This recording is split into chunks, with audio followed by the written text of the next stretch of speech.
À Marioupol à présent, justement, hein. Après la guerre du blé, la guerre du métal sur lequel les Russes font main basse. Un premier navire commercial chargé de métal a quitté ce matin le port de Marioupol, désormais conquis, contrôlé par les forces russes, pour rejoindre Rostov-sur-le-Don en Russie, annonce ce matin un dirigeant séparatiste pro-russe. Vous voyez les images qui viennent de nous parvenir il y a quelques instants.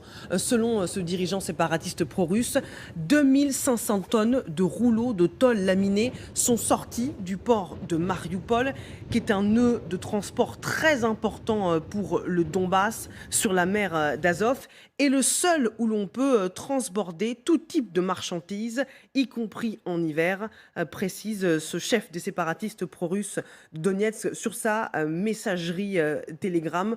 Voyez les images ce matin de ce premier navire commercial qui transporte du métal. Après la guerre du blé, je le disais, c'est la guerre du métal. C'est un autre enjeu de cette guerre. C'est la guerre de tout ce qu'ils peuvent voler, en fait, là, pour eux. Ces canailles, pauvres types, vraiment, là... Bon, c'était pas inattendu non plus. Donc là, on voit les images des bateaux remplis par le blé ukrainien en Syrie. Aujourd'hui, ils volent tout. Ils volent les grains de tournesol. Maintenant, ils volent le métal.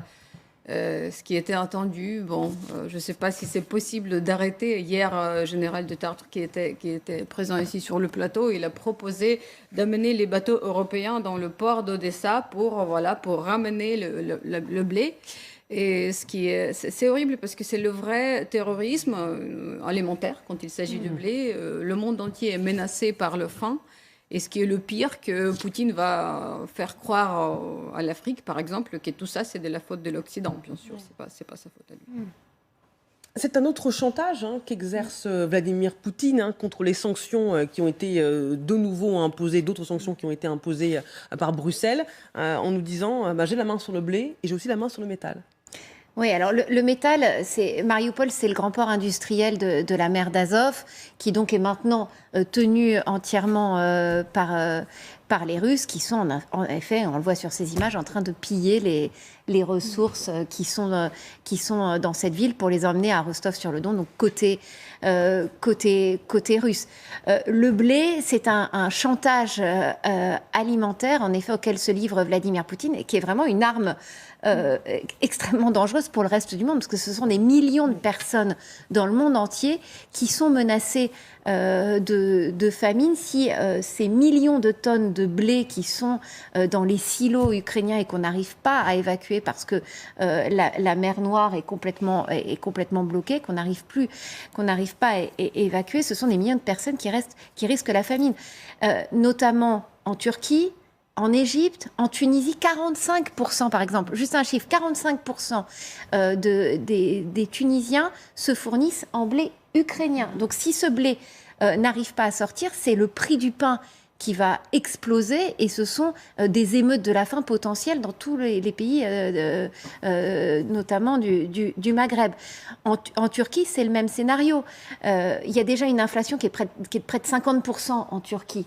Donc, si en plus le prix du pain augmente, ça va devenir une situation intenable. D'ailleurs, on a appris que Sergueï Lavrov, le ministre russe des Affaires étrangères, se rendrait en Turquie jeudi, il me semble, justement pour évoquer cette question du blé et des exportations de blé.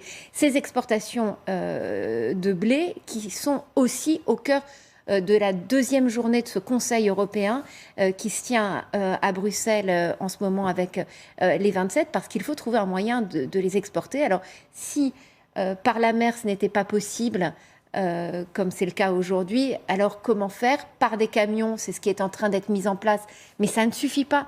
Ce sont des quantités infinitésimales par rapport à ce qu'embarque un cargo.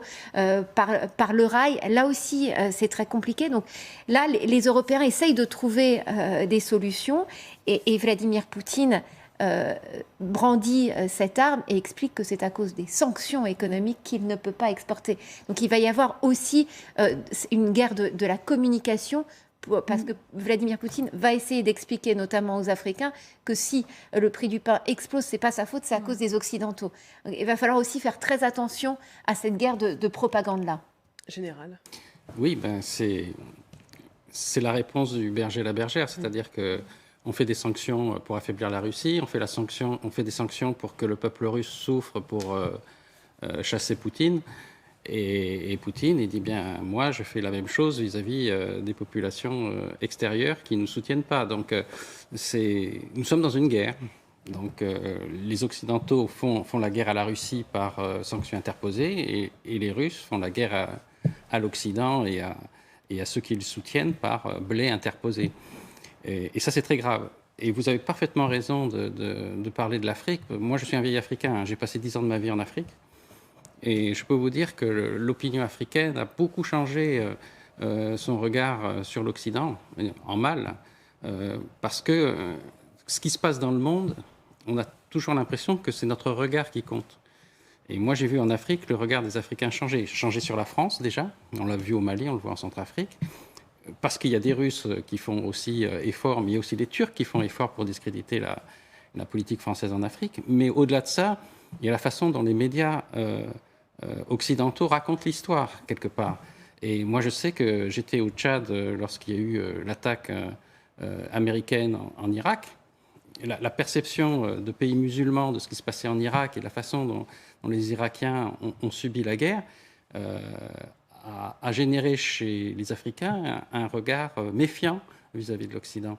Et on ne le mesure peut-être pas assez. Et donc, le président russe a certainement un levier très important. On l'a déjà vu avec le vote. Vous avez 16 pays africains qui n'ont pas voté les sanctions contre la Russie. Un pays comme le Sénégal, qui était lié à la France historiquement depuis si longtemps, qui ne nous a pas suivis sur ce chemin-là, ça m'a interloqué. Donc oui, la guerre du blé était une arme redoutable aux mains des Russes. Vous restez avec nous dans un instant. La connexion a été rétablie. Nous serons en direct avec